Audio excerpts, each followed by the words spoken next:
I've never lost anybody that I care about. It's my best friend. Certainly an emotional time. Best friend and co-star Bam Margera opens up and breaks down after the death of Ryan Dunn.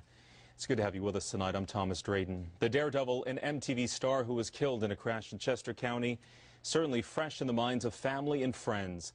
The coroner's report is out and says Dunn and his passenger Zachary Hartwell died from the impact and resulting fire of the crash in West Goshen Township early yesterday morning.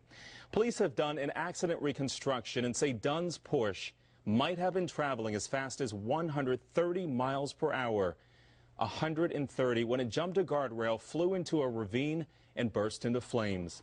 Toxicology results won't be back for 4 to 6 weeks. Now, Dunn posted this picture on Twitter hours before his death. And now movie critic Roger Ebert is apologizing for what he said about it. Ebert tweeted, quote, "Friends don't let jackasses drink and drive." As you can imagine, it certainly upset Dunn's family and his friends, including Bam Margera. Ebert said in his Chicago Sun-Times blog today that his tweet wasn't intended as cruel, but he added that while it was probably too quick to tweet, he stood by his message. Our Chris O'Connell spoke with Margera tonight. I know the two were very close, Chris. They sure were. Fellow Jackass star Bam Margera was actually in Arizona, Thomas, when he got the call. He said shook his world, informing him that his best friend he considers his brother was killed in a fiery crash about a mile here from Westchester in West Goshen Township. Well, tonight, Margera went back to that crash site for the very first time. It was a very emotional time for him. Right afterwards, he spoke only to us about his friend. I've never lost anybody that I care about. It's my best friend.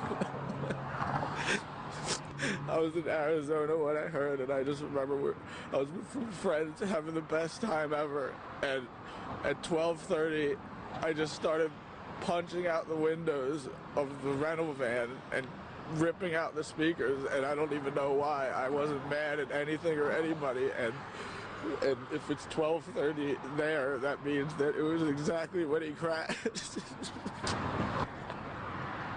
He was the happiest person ever. The smartest guy. He had so much talent. And he had so many things going for him.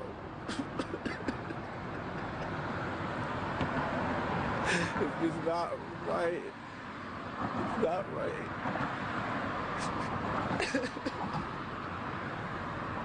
How do you get through this? A lot of people have been worried about you. I can't. I can't. Do you know how horrible it is being on an airplane for 6 hours, not being with everybody? You're just stuck on an airplane. No one had any idea about it. It was the worst phone call I've ever got in my life, waking up to that.